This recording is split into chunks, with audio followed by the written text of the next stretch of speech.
We are going to be doing an additional grow along, which is going to start in the next sort of 5 to 10 days, and something a little bit different. And this is going to be some flowers. So we're going to do some sweet peas. For this grow along, if you want to make sure that you don't miss out on any of the information, then the easiest place to follow along is going to be on YouTube, and make sure that you subscribe. I'm not going to be tagging everybody in on Facebook, just because I'm well aware that we normally do vegetables and not everybody is going to want to grow flowers.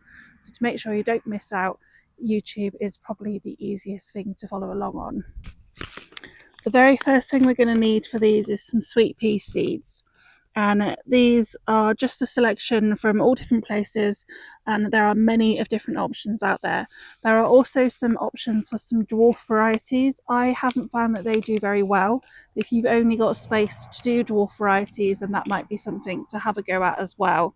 For the tall varieties, if you want like the highly scented varieties, then have a look out for ones that are more old-fashioned, or do say highly scented, or fashionable, traditional. Those sort of wordings will hopefully get you ones that are really highly scented and have the longer stems as well. Other names to look out for is Spencer varieties, which are often ones that will have been grown for show too. We're also going to want some pots for this, and ideally we'd be looking at pots like this. So in this one I would be putting 3 to 4 seeds in, or pots like this. So they want to be deeper.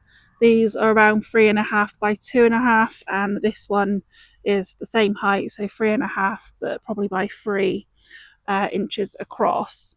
We want the depth, and we also want to sow more than one seed per pot as well. So if we can avoid it, then avoiding the shorter pots like this one is a really good idea. If you can't go out and buy some pots, then something like these, or the recycled yogurt pots that are the sort of 2 to 3 serving ones, are going to be perfectly suitable with a few holes popped into the bottom. So that's a really good idea, just to get the depth of them. You also want some good quality compost, and I still use peat-free compost, but I'm saying good quality because these plants are going to stay in here for quite a few months and just very slowly grow. But by the time we come to planting them out, which will be avoiding the majority of the frost before we do so, they will be really quite mature plants. At that point, you are looking at a possible seaweed feed, or some of the feeds that you may have made yourself would work as well. The tall varieties of these plants are going to grow 8 to 10 feet tall, so an arch, or if you can offer some bamboo canes and make a little dome for them, then that will be absolutely perfect. And you are going to want to make sure that it's of a decent stability, because by the time the wind gets on them as well, they're going to be quite heavy. Sweet peas are hardy down to -5, but what they don't like is the frosts.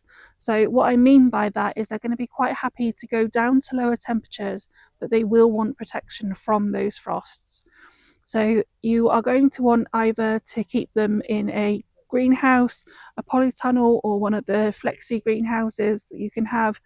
You do not want to keep them inside. This is going to make them too leggy, and it's just too warm for them. They do like this colder environment at this time of the year.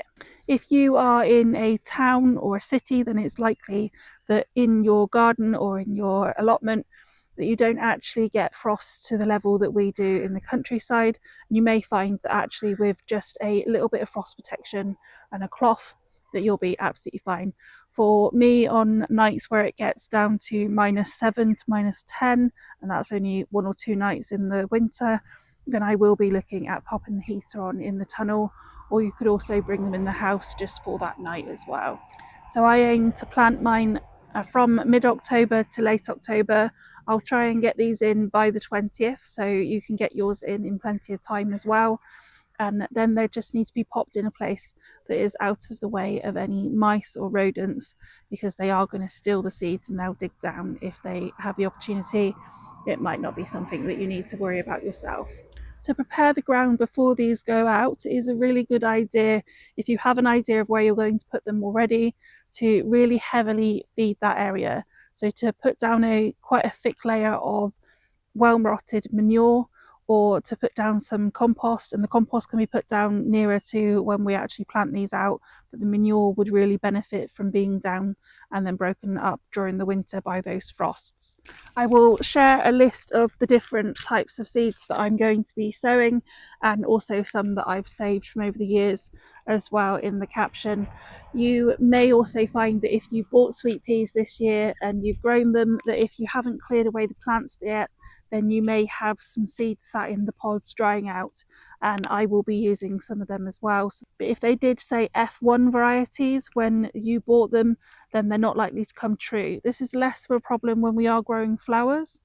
As long as they do grow, they will grow to something. They may just not look like the ones that you grew the previous year. Do let me know if you have any questions, and we will get going on this grow along very soon.